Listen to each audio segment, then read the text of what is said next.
Je vous remercie, Madame la maire.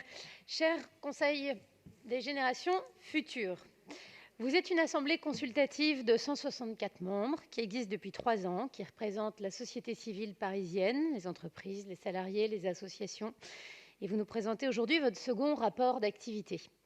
D'abord, je tiens à vous féliciter très sincèrement pour votre travail citoyen, bénévole, qui est de grande qualité et qui poursuit un bel objectif, celui d'offrir aux générations futures un quotidien plus agréable à Paris, un quotidien plus vert, un quotidien plus solidaire. Je voudrais commencer par regretter, et cela n'est pas une critique envers vous, ne vous méprenez surtout pas, l'éparpillement total des structures consultatives citoyennes parisiennes. Elles s'empilent et parfois même elles se concurrencent. Vous apportez une contribution très complémentaire et très utile au travail que nous accomplissons dans cette assemblée politique. Et je ne pense pas que ce soit un service qui vous soit rendu quand on multiplie les instances participatives. Trop d'instances comme la vôtre, ça ne simplifie pas la compréhension. Nous avons la conférence des citoyens, le Conseil parisien de la jeunesse, le Conseil de la nuit, le Conseil parisien des citoyens européens, etc., etc. Votre travail est absolument remarquable et je pense qu'il gagnerait en visibilité, qu'il aurait davantage de poids s'il n'y avait pas autant de satellites autour. Sur le fond, j'ai noté dans votre rapport beaucoup de propositions très intéressantes. D'abord, une remarque sur les propositions faites par la commission jeunesse, dont beaucoup sont pertinentes et d'ailleurs tellement pertinentes que je ne comprends pas pourquoi elles ne seraient réservées qu'aux jeunes. Exemple, portail numérique pour les jeunes, jardin partagé pour jeunes, village ambulant offrant des activités aux jeunes. Je pense que tout ça, ce sont de très bonnes idées et qu'il serait intéressant de les appliquer du coup à tout le monde, jeunes et moins jeunes. La commission de la jeunesse réclame également, et comme elle a raison, nous le demandons aussi, nous sommes nombreux à le demander aussi depuis longtemps, mais ça n'a pas été facile face à une majorité longtemps butée sur le travail du dimanche, un élargissement enfin des horaires des équipements publics, et en particulier des bibliothèques. Sur les 57 bibliothèques parisiennes, il n'y en a que 7 qui sont ouvertes le dimanche et seulement 5 qui sont ouvertes le lundi. C'est consternant. On le sait, les bibliothèques sont un lieu idéal pour que les jeunes puissent étudier, mais aussi pour que tous les Parisiens puissent se cultiver et sociabiliser. Eh bien, à Paris, les bibliothèques, elles sont ouvertes seulement aux heures où on travaille, donc quand on ne peut pas y aller.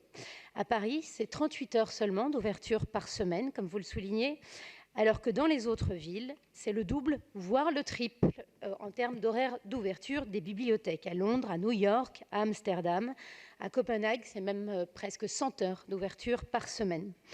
Nous, à Paris, malheureusement, préférons ouvrir les bibliothèques quand personne ne peut y aller, quand les Parisiens rentrent du travail le soir ou quand ils ont du temps libre le week-end.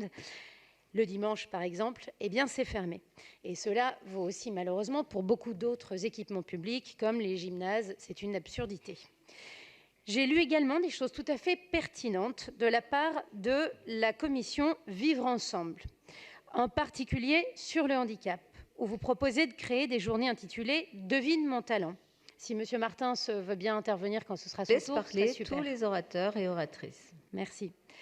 Donc je disais que j'avais lu des choses, et je préfère parler de cette commission que de discuter avec M. Martins pour l'instant. J'ai lu des propositions très pertinentes de la commission Vivre ensemble. Sur le handicap notamment, vous avez proposé de créer des journées qui seraient intitulées « Devine mon talent » pour valoriser les compétences des personnes handicapées.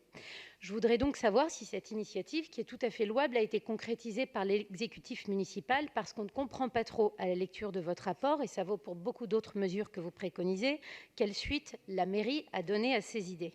Est-ce qu'elle les a bien mises en place ou non? Par exemple, est-ce que cette journée Devine mon talent a eu lieu ou non? Si oui, on sera ravis de l'apprendre, sinon ce serait tout à fait dommage.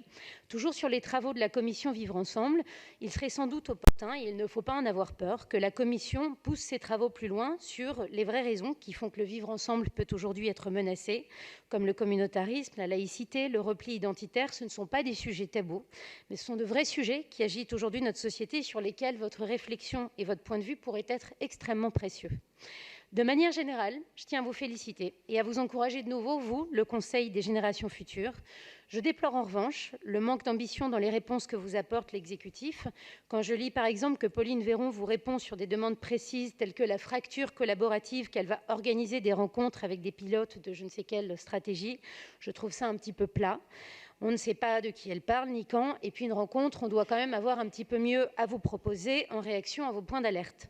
Enfin, pour terminer, je formule un souhait très vif, celui que la ville de Paris vous aide à mieux rayonner.